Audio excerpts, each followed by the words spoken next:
Action! Hello and welcome back to the AtoZ of AV with Command AV. Today we are looking at the letter N, which stands for networks.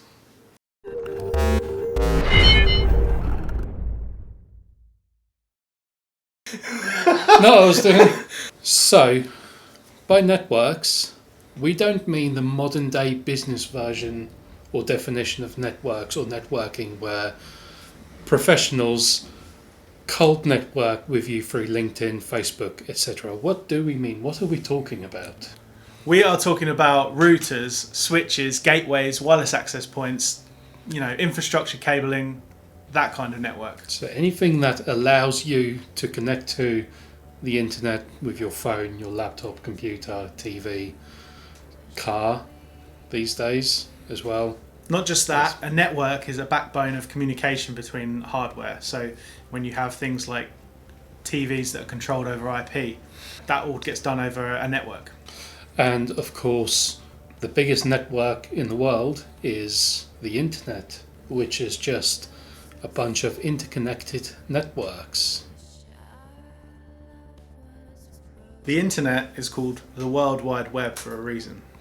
It is literally a worldwide web of computers interconnected to one massive network.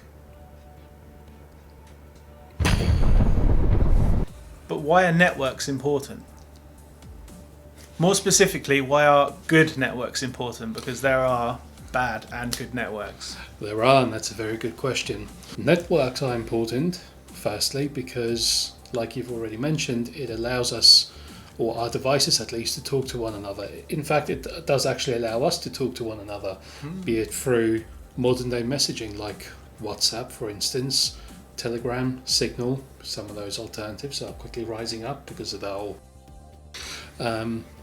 Other forms include email, or as we've got here, rather than a traditional landline based telephone, we've got an IP phone which just uses the internet connectivity to make phone calls to any number you want, really, all around the world. And it's important for a network to be a good network, because bad networks or ad hoc networks where things just get thrown in and added on over time, they slow down with every addition of new, be it equipment and device, connection, anything like that, because they're not designed to cope with the load they're being asked to deal with. Whereas a good network is designed from the ground up, and it's fully manageable at every point. So when you add a new device, you can tell the system there's a new device and make provisions for it. Or if there's a new, be it a client device, new computer, etc., anything can be catered to.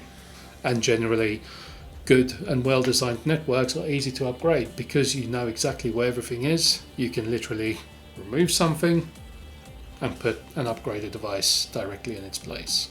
It's like having a really healthy stockroom where you have everything listed out rather than just throwing stuff in and then wondering where all your things are.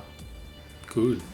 A good network is not only down to the equipment that makes up the physical network, it's also how it's managed and how devices are connected to it. So, for instance, static IPs occasionally need to be set. For instance, we've got a business broadband package, so we have a static IP.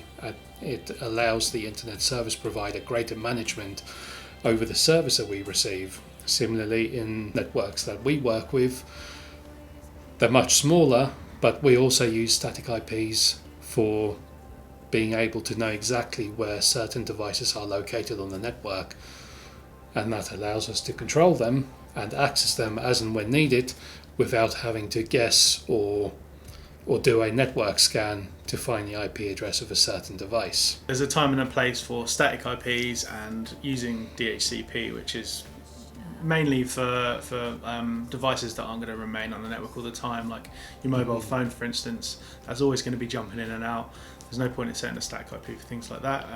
Some devices don't enable you or don't allow you to set a static IP.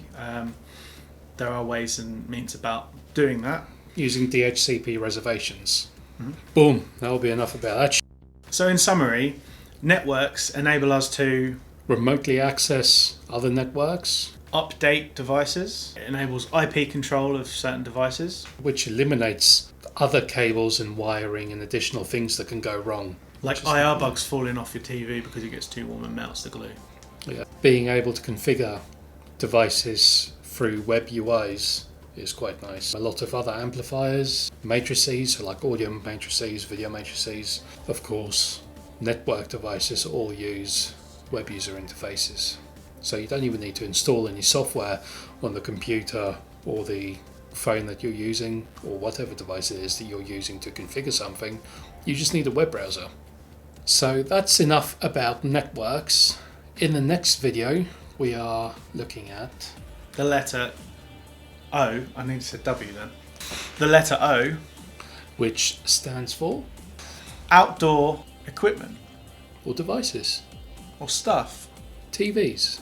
Wireless access points. I think in general, we'll just be looking at everything that we've looked at so far that we can do inside a house, but outdoors. Boom.